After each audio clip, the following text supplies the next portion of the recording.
and welcome to another episode of Legacy's Allure, brought to you by MTG Training Grounds, the educational series dedicated to providing you with all the info on popular decks, strategies, insight, and more for the Legacy format. I'm your host, Zachary Cuck. We're going to do another deck tech today. This one's been requested multiple times by a litany of the deck's most faithful fans.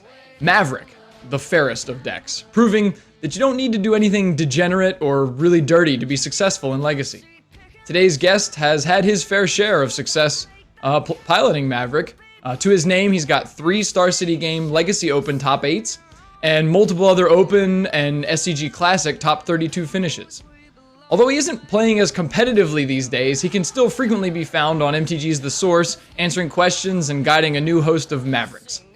And he still makes plenty of time to make it out to at least a few big Legacy events each year, proving that you can never really get away from Magic's greatest format. Ladies and gentlemen, please join me in welcoming today's guest, Tom Herzog. Tom, welcome to Legacy's Allure. Thanks. I'm happy to be here talking with you today. Thanks for the kind words and the kind words about Maverick. I agree, and hopefully we can have a good discussion about the deck and about Legacy. All right. Now this is sort of the deck that you've been playing for a really long time, right? It's definitely the one that when I hear Maverick or when I hear Tom Herzog, they're somewhat synonymous within the Magic community.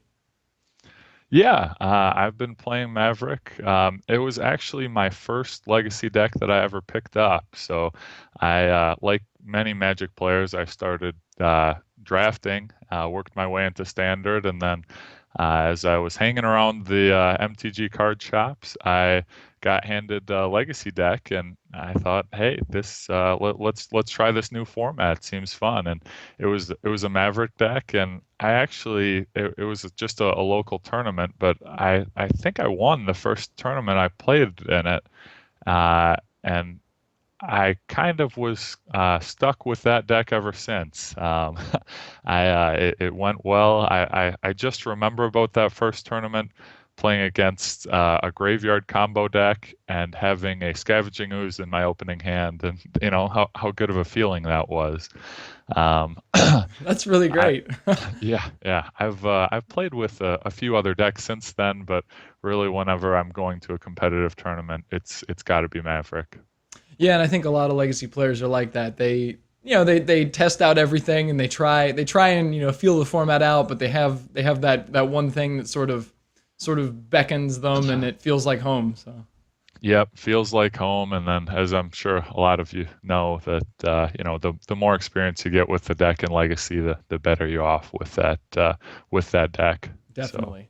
So let's kick things off then. Like, what is Maverick? Now it has sort of a unique name, like many decks in Legacy do. But let's go into, if you know any of the history of the deck, where it came from, and then sort of its general philosophy, or its approach to Legacy. Yeah. So Maverick is started as a base green-white deck. I wasn't playing it back in the start, but I know a little bit about it. It started it's based on Hate Bears. It's got a lot of different synergy. I believe back in the early days, some people like to call it bitches because they were hate bears that were Not sure if that's podcast appropriate. But, no, you're good. Just because because they're hate bears, and a lot of females who are on the cards, like Knight of the Reliquary, Mother of Runes, who are Stoneforge Mystic, who are all female characters, females, and would come together and basically give your opponent a hard time. So I guess the base behind Maverick is that a lot of your disruption comes in the form of creatures. So it's a very creature heavy deck where instead of getting your disruption from a counter spells or discard spells, you are trying to disrupt the opponent through your creatures. I mentioned Scavenging Ooze, but you have other disruption spells in the form of Kasali Pride Mage, Thalia, Gaddock Teague, and Deathrite Shaman, Hmm. just to name a few. So I guess the purpose of the deck, you have your consistency engine.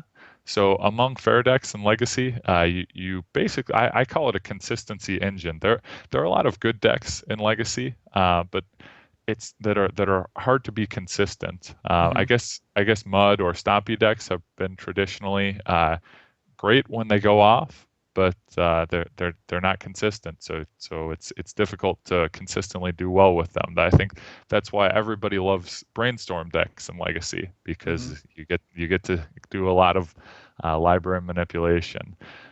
Well, in Maverick, you're not playing brainstorm, but you're trying to uh, take advantage of the fact that everybody else is. So one of the first four ofs in the deck is Thalia, which, Brainstorm's not nearly as good of a card when it costs two. Hmm. So you're taking advantage of that, and as your disruption are creatures, normally you can attack and get in some damage with your disruption spells.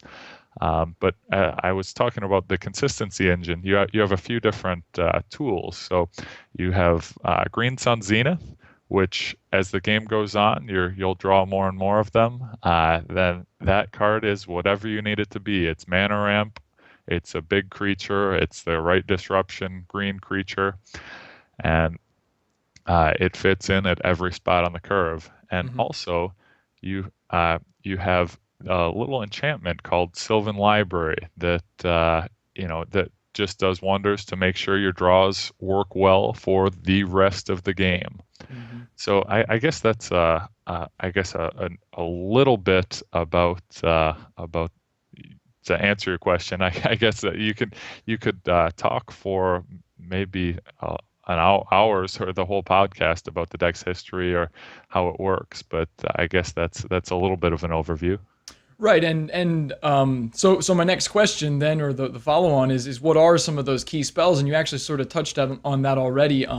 Probably the most notable card in the deck, and sort of the universal four of in all the iterations of Maverick, is that the Green Sun Zenith, and that card, the green and X sorcery from Mirrodin Besieged that searches your library for a green creature, excuse me, with converted mana cost equal to X or less, is sort of the glue that holds a fair number of decks in Legacy together, both that and Elves and some of the old like Bant style strategies, the Bant blades and those kind of things.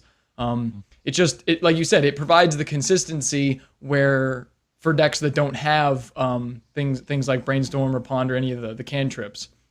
Yep, Um, yep. So with Green Sun Zenith and the way the deck works, it allows you to keep a lot of one land hands. If it's a one land hand with Green Sun Zenith, it's automatically a two land hand, mhm. because you're able to Green Sun Zenith X equals 0 for your handy little Dryad Arbor, Yep. which counts as a creature and a land. So, another part of that consistency, another part of the deck, you run Equipment and Stoneforge Mystic. Well, if you're ever out of creatures but mana flooded, you can fetch for that Dryad Arbor and suit them up with equipment, and Mhm. all of a sudden you have a threat out of nowhere.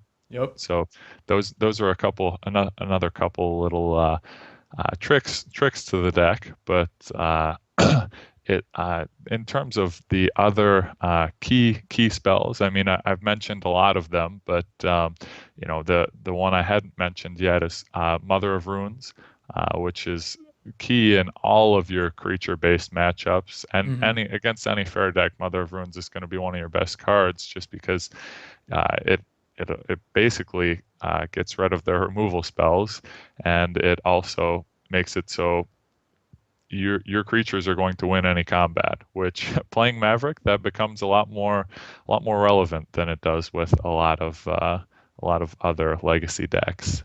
The other part of the deck that is very important is the Knight of the Reliquary. Mhm. So if you're able to get an early Knight out and just tutor up Wastelands, it can be a rough game for your opponent. So I mentioned a little bit about the consistency engine. So we have the Green Sun Zenith, which can find anything, is good at any point on the curve.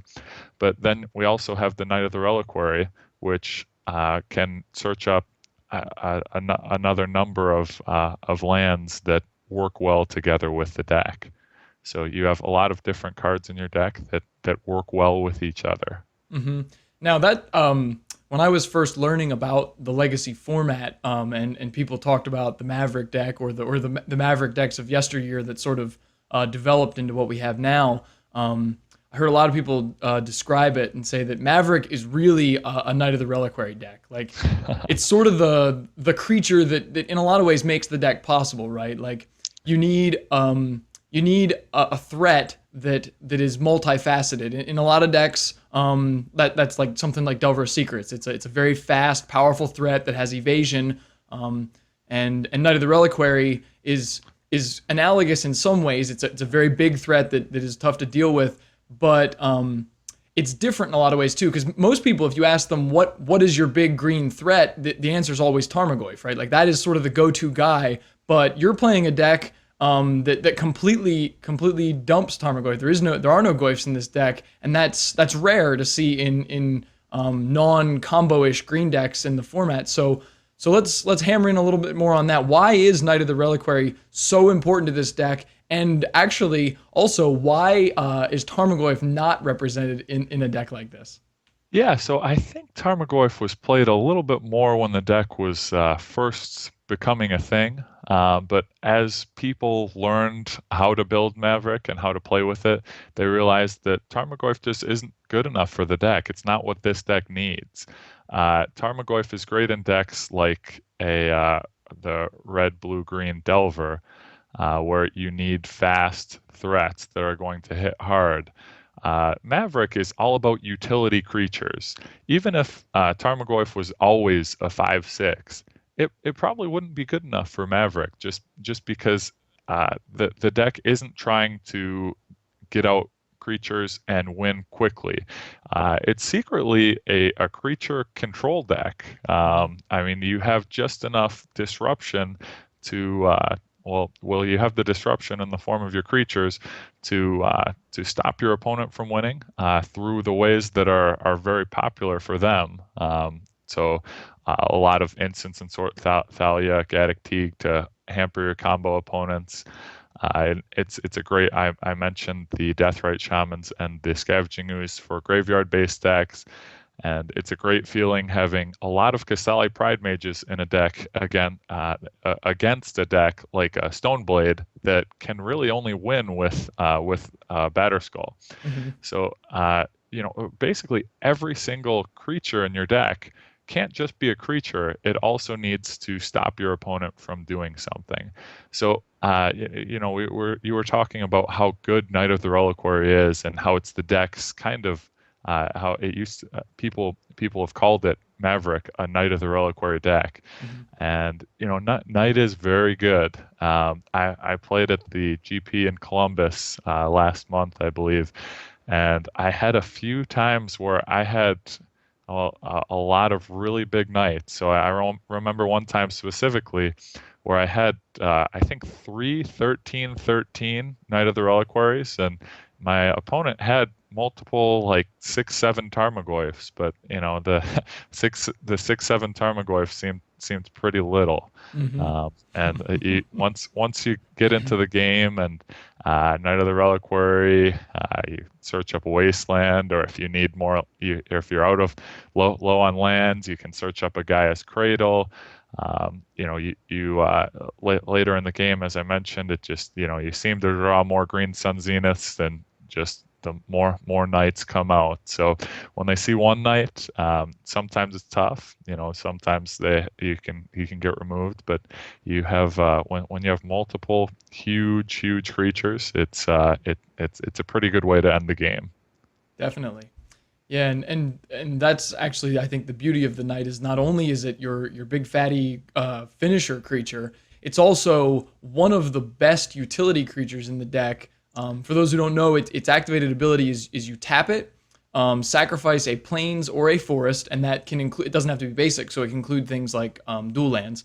And then you search your library for any land and put it onto the battlefield. So Maverick is actually loaded usually with a couple different utility lands, things like Caracas or Maze of Ith or those types of utility lands in conjunction with all of its fetch lands and so on to pump up the night. So that's actually a pretty nice angle that it has in addition.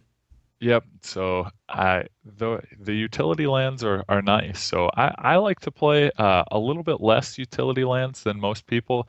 I think we talked about it. I've mentioned the word consistency a few times, but one of the things to me that makes Maverick good, the thing that makes Maverick good is its consistency. As you mentioned in the intro, Maverick is a fair deck. So when people take Maverick and try to do combos or cute tricks, those tricks are good, but you're kind of getting away from how the deck wins. The deck wins through its consistency and its ability to always put forth threats, always have good draws. And when you put in some of these cute cards or combo-ish cards, you can fit them into Maverick, but it's really, really not helping you in the long run. So the lands that I like to play from a utility package are Gaia's Cradle, Horizon Canopy, Caracas, and then Wasteland. Sometimes I've played a Maze of Ith or a Bajuka Bog out of the sideboard. I can see those if that fits your board plan.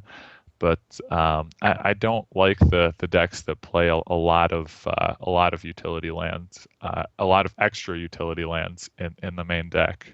Just like I said, they're taking away from your consistency. But one of my favorite things when I was learning to play the deck was just to get out a turn 2 Knight and then Knight Wasteland, Knight Wasteland, Knight Wasteland, Knight Wasteland. And then you've got a big Knight, and they don't have any lands. And even if you're playing against, there are a lot of decks that you can be playing against that have a hard time fighting that. Yeah, no, definitely, because Legacy being predicated so heavily on the fetch land, dual land mana base, it makes it very susceptible to Wasteland, and any deck that can consistently draw all 4 of them in the same game can probably get a huge leg up on a fair number of decks. So you sort of alluded to it already, but just to cover all our bases, how does Maverick win the game? Yeah, so you win the game by grinding out through fair creatures. Really, the most broken things you can do are maybe turn 1 Mana Dork, turn 2 Thalia plus Wasteland. And that's a great play, but it's not exactly broken. I mentioned a turn 2 Knight plus Wasteland is also very strong. Mother of Runes followed up by a lot of creatures is also very strong. But yeah, you're going to win the game through a lot of those green creatures. You're going to win the game through your equipment, but you win a lot of games just because you don't have as many dead cards or bad draws. Your deck is built so that you can stop your opponent from winning in a lot of ways. For each opponent, you have to attack differently. But for instance, combo decks, a lot of Storm decks can't beat a Gaddock Teeg game 1. Like I mentioned, Stoneblade decks, they really win with a Batter Skull, and playing multiple Kasali Pride Mages plus Green Sun Zeniths makes that difficult for them. Other Tarmogoyf decks, like we talked about, a lot of times you have the bigger green creature at the end of the day. Each deck you attack a different way, but just in general, it's you're using your utility creatures to not only disrupt them, but to also to swarm the board and overcome them.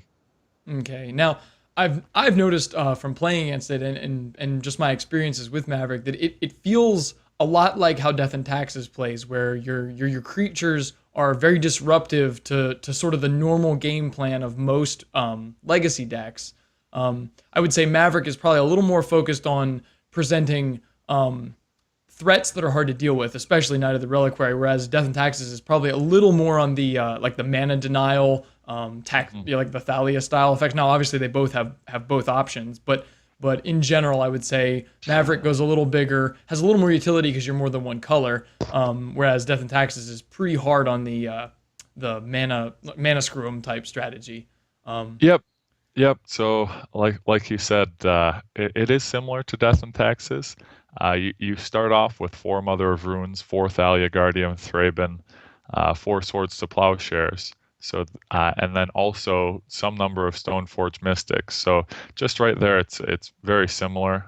We're using 4 Wastelands plus the ability to tutor them, and they're using Wastelands. Plus, they like to tap your lands too. So it does come. It is a little bit similar, but where it's different from that, obviously the green brings the bigger creatures, but the Swords to Plowshare and also the Sylvan Library give you a lot more consistency against a card. Well, they can cheat creatures into play. But they're not nearly as consistent. Right. So you have a lot more consistency in against a deck like Death and Taxes. Death and Taxes is a monocolored deck, but a lot of times they have mana issues, or just because it's one color, or you end up relying on an artifact to get your creatures into play, and that doesn't always work. Right. Okay. So let's look at the different versions of Maverick. I know the deck was originally just base green white, but almost unanimously now everyone plays the Abzan or the black edition primarily for Deathrite Shaman, but I assume there's a couple other things you can splash in there. So let's hit on that. What variations of the archetype exist, and why would you pick one over the other? How would you come to the decision to play like another color or a different set of main deck creatures or something like that? Yeah, so it started off as just green white, like we said. People used to play black for Bob in the main deck, and that's Bob plus Thoughtseize, Dark Confidant. But I never really liked that. I thought that was a little bit away from what the deck was trying to do.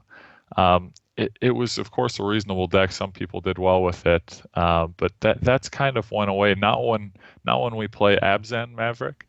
I want every creature, every card in my deck, in my main deck, to be able to be cast by a Savannah. So I think, again, going back to the consistency, that helps. But because Deathrite Shaman was printed, I think it'd just be wrong not to start playing with 4 Deathrite Shaman. I mean, there were decks. There were a lot of decks that have just played 4 Deathrite Shaman, and he's really a good guy. So if you're gonna play black for him, you might as well have some extra black sideboard hate. So personally, I play Thoughtseize and Zealous Persecution. But there are some other options, some other things that people can do with black. I think a lot of the things that people try to do are probably wrong, but it does open you up to some to a whole nother option of colors. The other deck that still is, I guess, reasonable and used to be quite popular is Punishing Maverick. So where you're cutting Thalias and you're playing Punishing Fire and red. So Punishing Fire is great against grinding out fair decks, but I never really liked that just because you're cutting Thalia, which is one of your most important cards, and especially in the combo matchups, you're cutting. It's your best way to fight the combo matches. So I like still playing. I know I have some black, but it's a pretty pure green white deck. But Hmm. those are some people go for a little more black in the main deck. Oh, I'm sorry. I didn't mention the abrupt decays in the sideboard. That's Hmm. also a handy utility removal spell. Some people play abrupt decay in the main deck, and I think you probably you want to play more black mana if you do that. But I really like I mentioned it before. You want your disruption spells to be creatures. With Maverick, if you're stuck holding multiple removal spells in your hand, it's not going to work out well for you. Hmm. You want to be able to put pressure on decks with your creatures, and of course, there are some things that you need to be able to remove. If needed, I like being able to board those abrupt decays in, and not have them in the main deck. Right. Yeah. I mean, that makes sense. It seems like, like you had mentioned, with either adding Punishing Fire, sort of the Grove of the Burn Willows Punishing Fire combo, or just adding more black cards. Primarily would be removal, maybe a little bit of disruption, something like Thoughtseize or whatever. But you're right. It does feel like you're getting away from sort of the core tenets of the deck, which is these disruptive creature packages, and especially in the case of Punishing Fire, I don't know why you would have much interest in going that route when, as a fair deck, presumably, well, a non-blue fair deck, you're presumably really strong against most creature and other fair matchups to begin with. So you're really improving good matchups at the detriment of ones that aren't so good. So like, Yep. how much of an edge do you think you need when you're already favored? Like, Yep. I mean, there are a couple matchups where it helps a little bit, and where you may be a little bit behind without it, and you may be a little bit ahead with it. But like you said, it's not where you want to be moving the deck. And if you want to be playing a Punishing Fire deck, one of my good friends always says, "Look, Punishing Maverick is if you want to play Punishing Maverick, you should probably just play Punishing Jund instead. yeah, It's probably a lot better deck for Punishing Fire." right. Yeah, the colors definitely work out a little better that way, and Hmm. and the deck's just really like built around that core concept. Your things like Liliana the Veil get a lot better when you have better access to Punishing Fire, whereas with Maverick, you're like you said, you're trying to tax spells, you're trying to waste lock your opponent in a lot of games, and like you with Punishing Fire, you need more mana, not less. So it's conflicting in a lot of ways. So. Yeah, yeah. Punishing Maverick was always more of to me, a metagame call than Hmm. really a well-built legacy deck.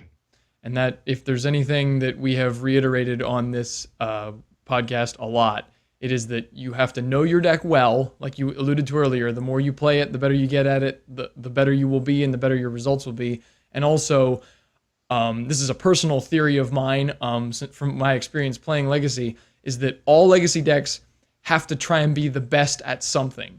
Because when you have the entirety of Magic's card pool in one format, barring a few bans and whatever, you can make the most like efficient, most like the greatest version of any one aspect of Magic. Like anything you can do, you can make the best version of that. And if you don't make your deck to be the best version of that, there's some other deck that does it better than you. So really you're just a worse version of that deck, and you don't gain advantages by being like halfway good at a few things. You gain your edge by being the best. So if you're not going to be the best, don't do it. At least that's my Yeah. opinion. Yeah. I agree with that a lot. I agree mostly with what you're saying. I think there is something to be said about the power versus consistency. So I think best is finding that best measure of power versus consistency. And in some cases, it may be necessary to sacrifice a little bit of power to make it more consistent.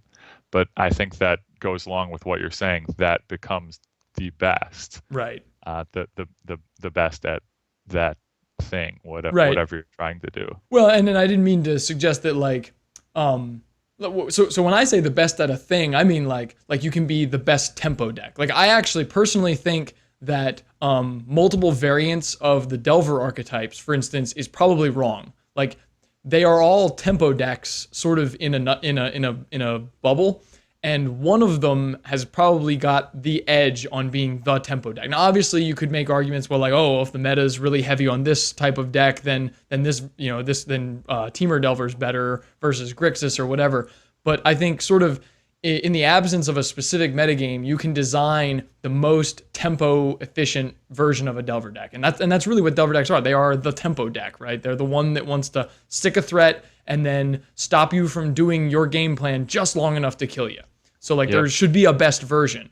And the same thing is true for a deck like Storm. Basically, Storm, I think, is trying to be the most non-disruptible combo, like the fastest combo you can be without being disruptible. Like obviously Charbelcher is faster, but it's so easy to disrupt that I don't think being the fastest is what you want. You want to be the fastest that's consistent, like you've been alluding to a lot. So, and I think all the legacy decks sort of fall into those niche categories. And if you're not doing one of those things, then you're probably like you're missing some edge that you could or should have for a legacy deck. So Yep. Anyway, that's a good ideological statement. Yeah, now there's always the matter of putting that into practice, but we'll skip that for now. Anyway, so excuse me, what we've sort of alluded to it, but what decks is Maverick best against? What are its strongest matchups?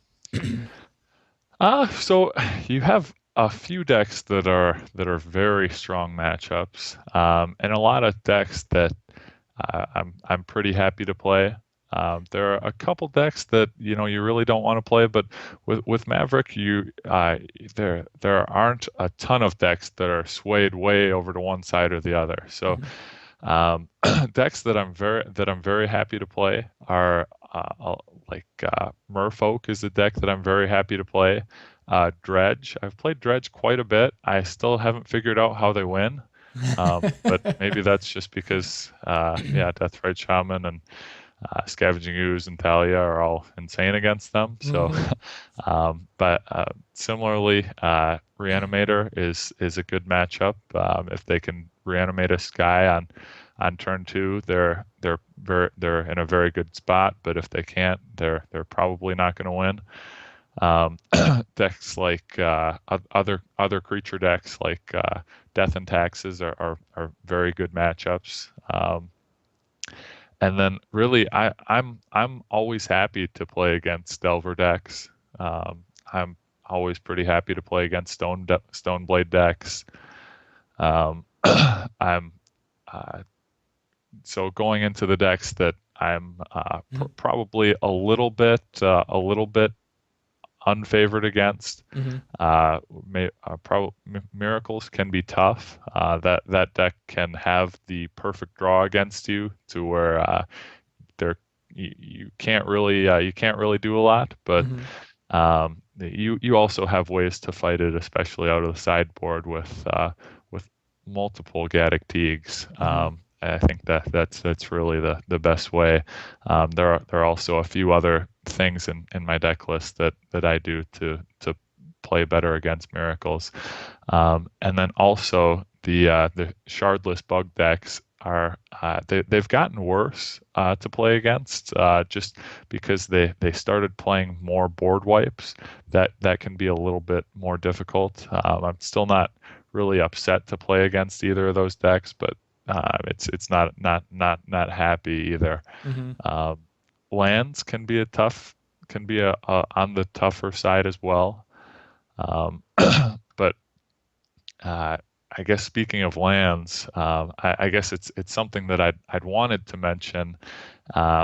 There's the new card, the new Thalia, the Heretic Cathar. I feel like is a very good card for Maverick, and especially against a deck like lands, will swing the matchup pretty significantly. I think actually the new Thalia is pretty amazing for what Maverick's trying to do. It does a lot of what the old Thalia does, and to be able to play them both in the same deck is pretty sweet.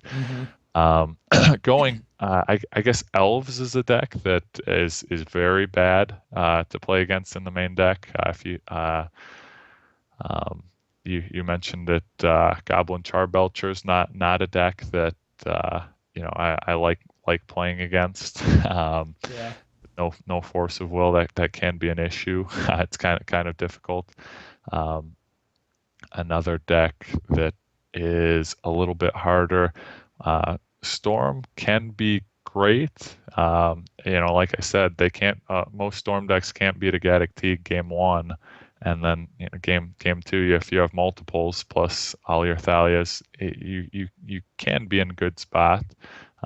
Plus you side on your Thoughtseize. So that matchup can kind of go either way. But with combo decks, sometimes combo decks just run hot. So I guess that by that token, the sneak and show decks can't. If they're running hot, it can be difficult. With Maverick, you have a lot of the tools to fight them, with Crocus and Knight of the Reliquary and Thalia, but then out of the board, Thoughtseize and your, I guess, Oblivion Ring type effects, but or now the new Thalia, but still, when combo decks run hot, they run hot. So I guess that's a little bit of well, I guess I ran through a lot of the legacy game, but no, but I mean that's a good sort of so to generalize, I guess.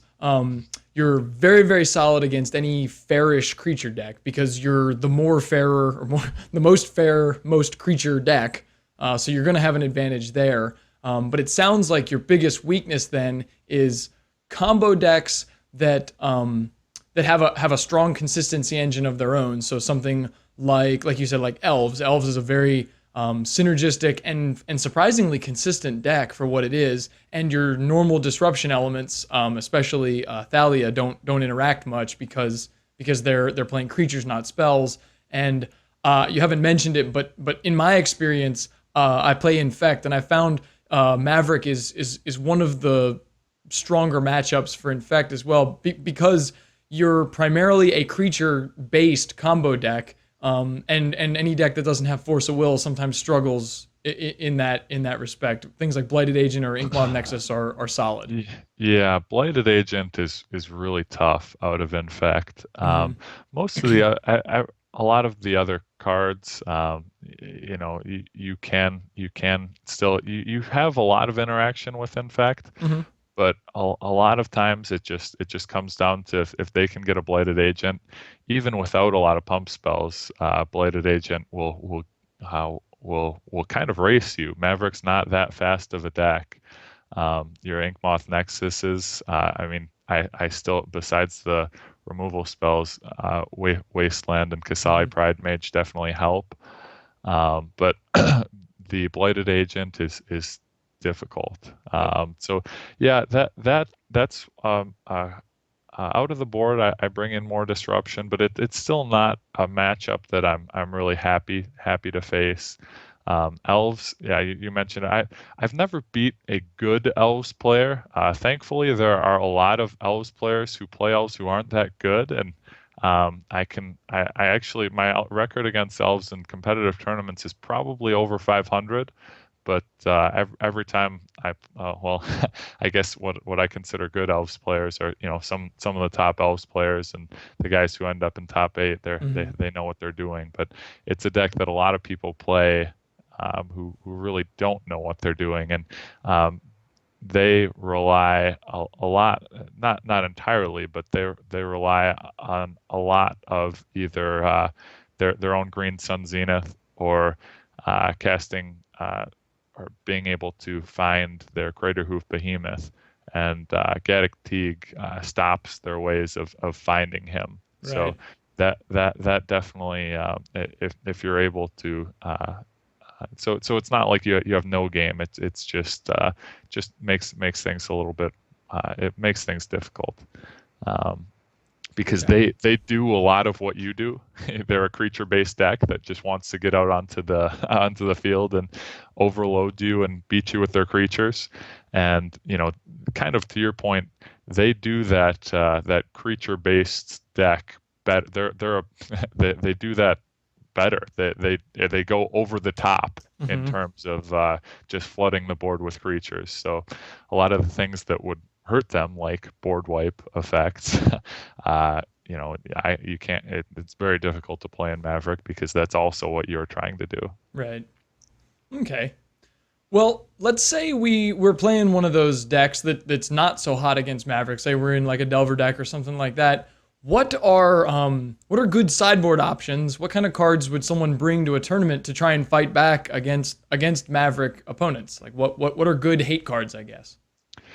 Yeah, so there are a lot of good hate cards. I guess like with most hate cards, it's a matter of fitting them into your deck to see if is it, do you need this for your tournament strategy, Mm-hmm. or do you need this against or is it helpful against just Maverick? So I've mentioned that there are a wide variety of board wipes, -X effects that different decks can bring in. Toxic Deluge is very very popular. Mm-hmm. That's a tough one. But I guess all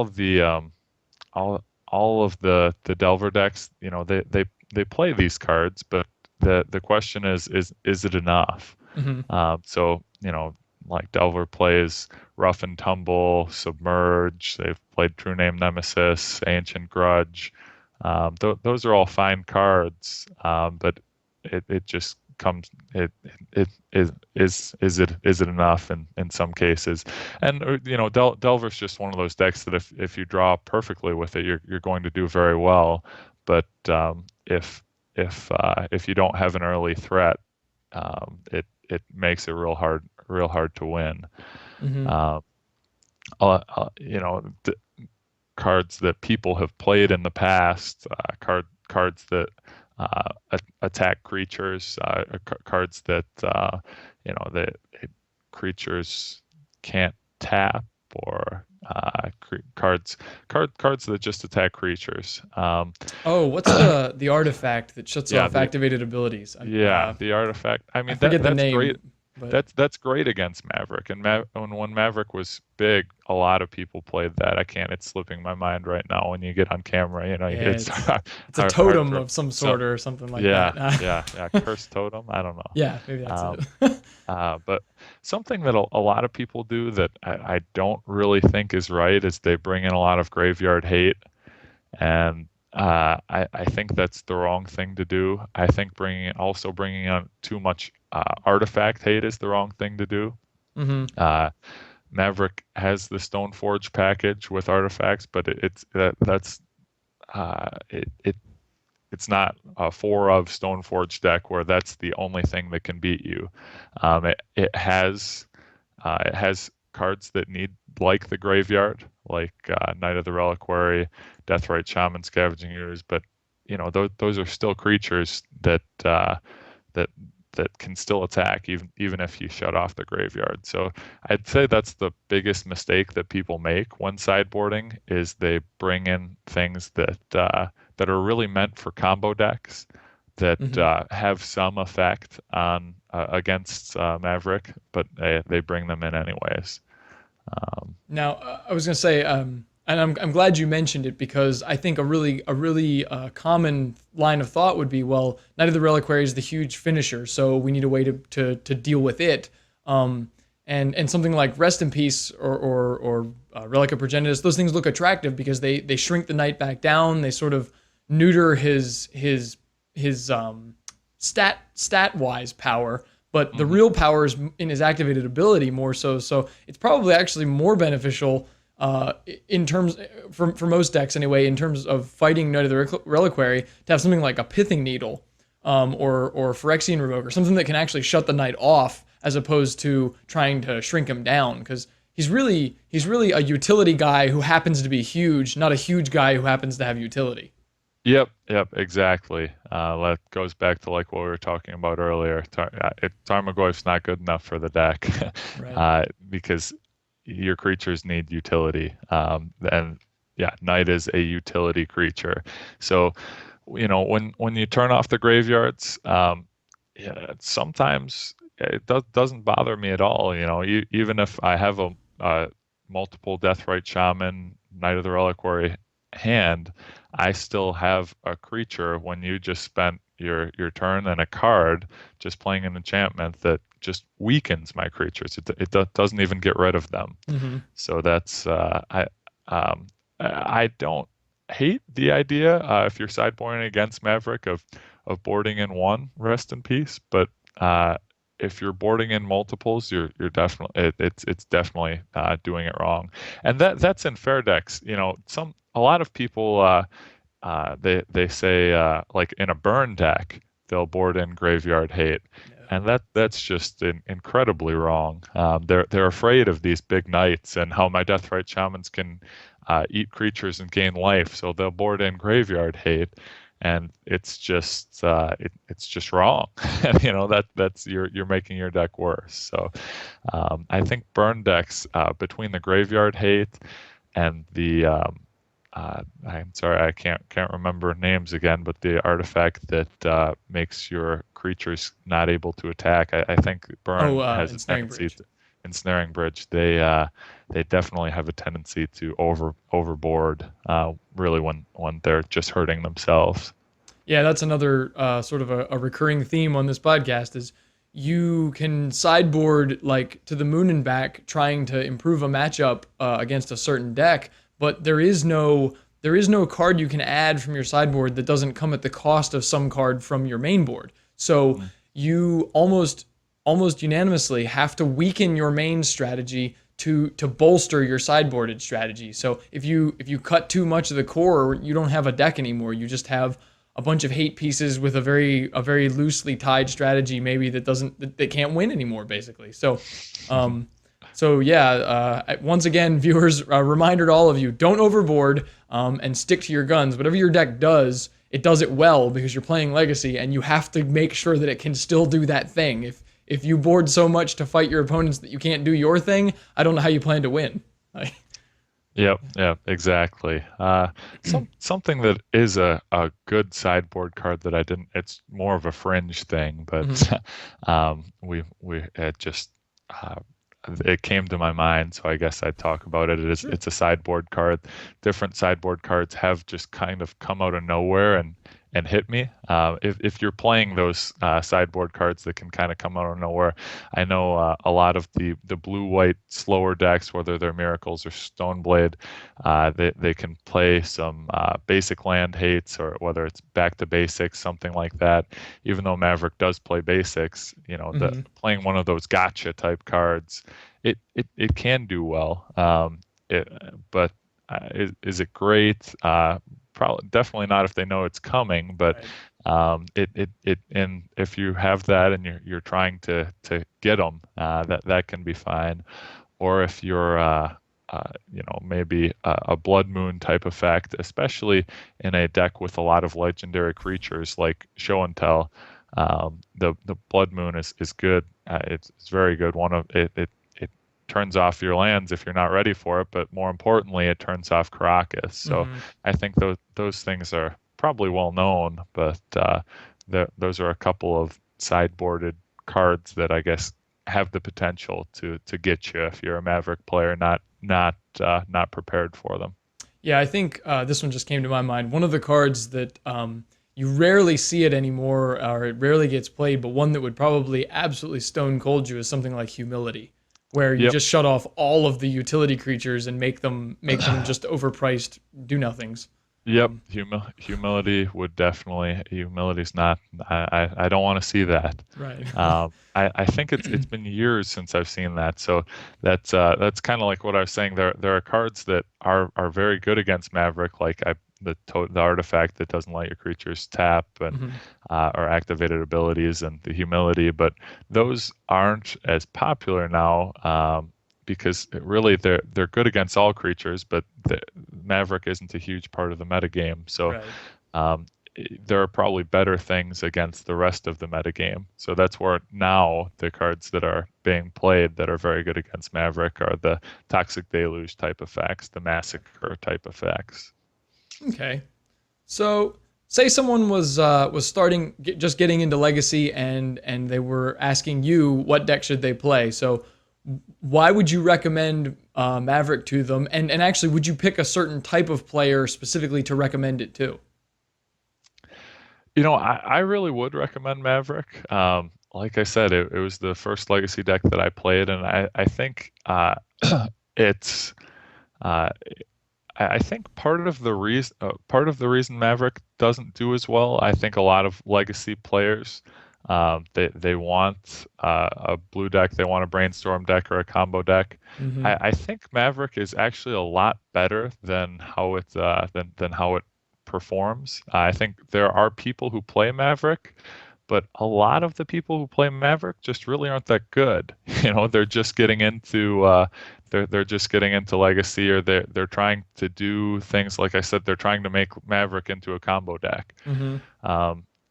Maverick really, I really feel like Maverick is better than a lot of the decks.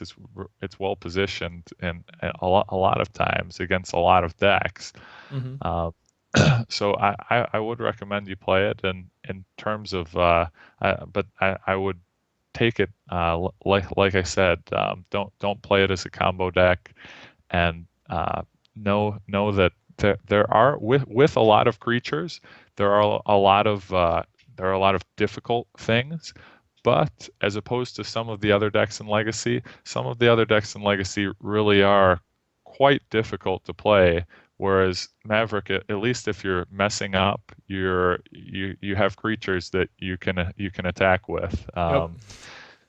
to where you don't a lot of you do having a lot of creatures with activated abilities, having tutor cards in your deck leads you to a lot of difficult decisions.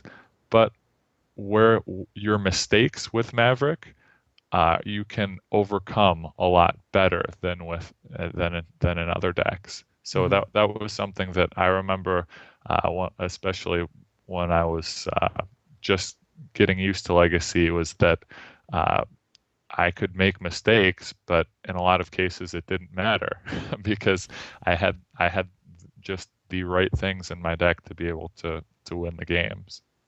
Yeah, and that's sort of a testament to the sort of the resiliency of decks like this.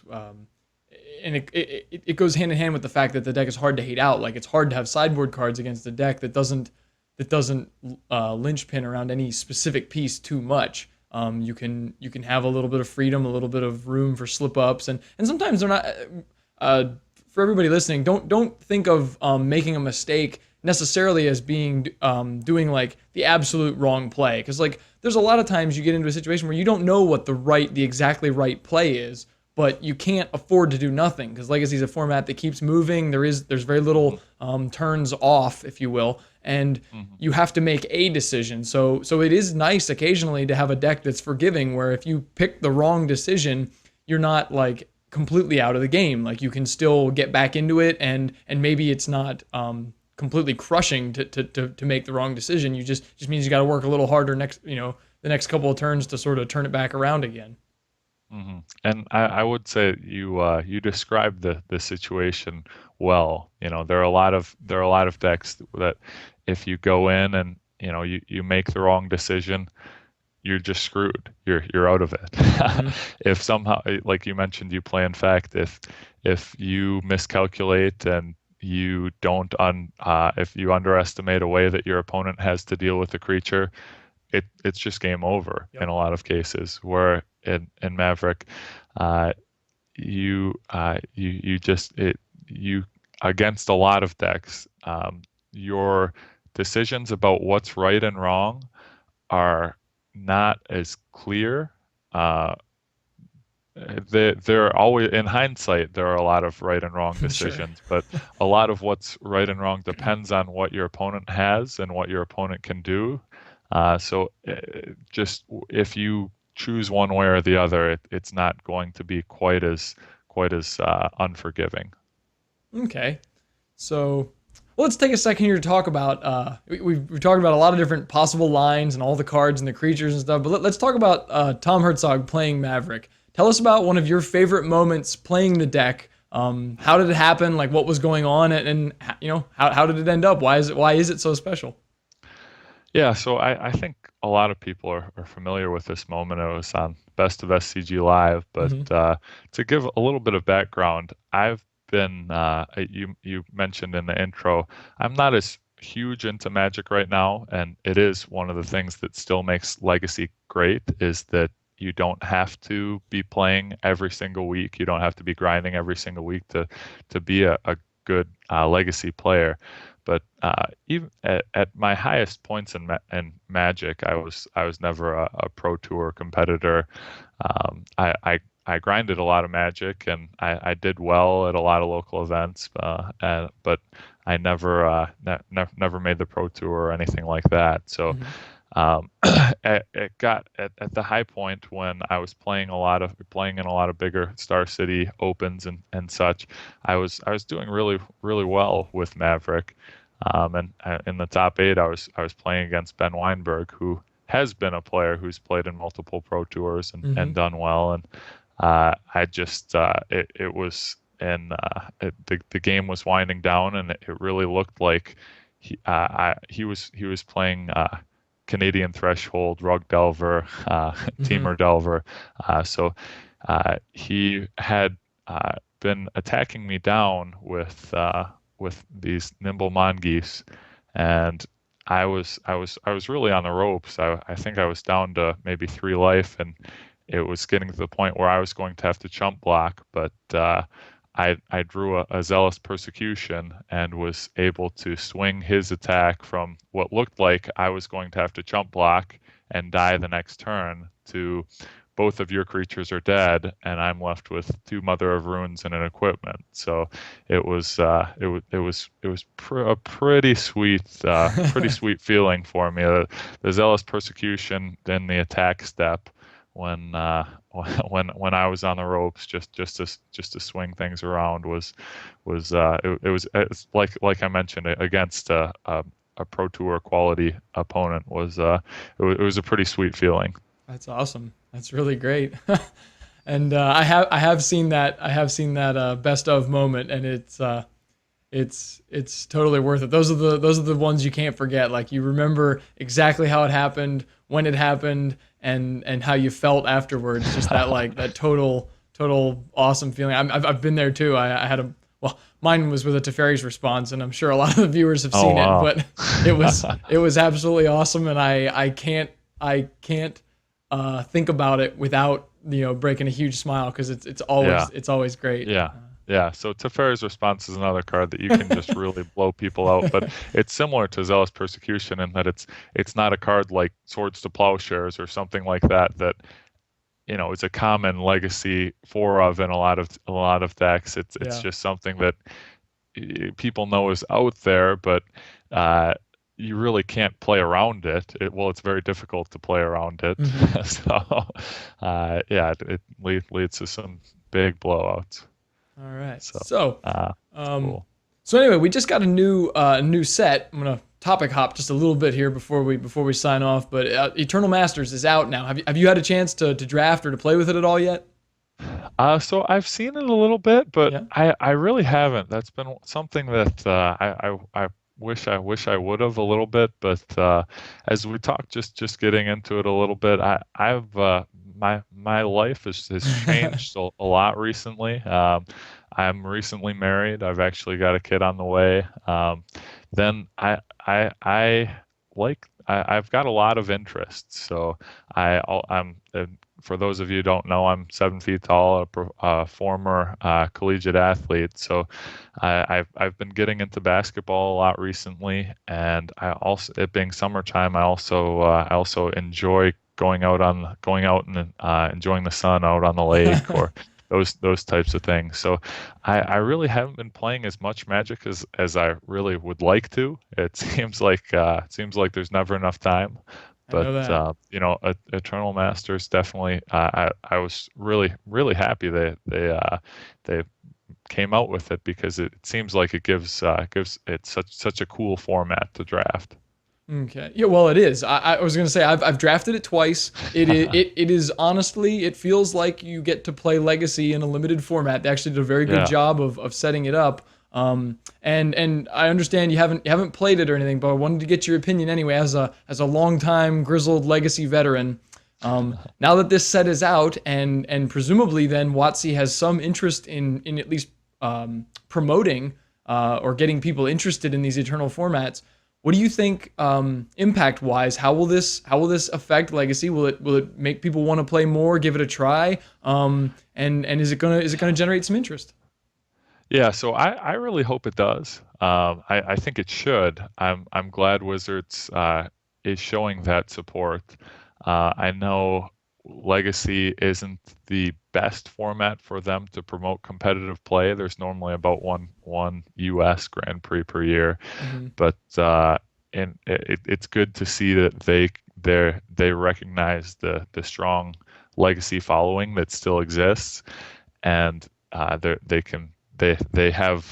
supporting us. They're not completely leaving us in the dark. I know with Star City Games, in the past year they've kind of stepped down the big money Legacy tournaments.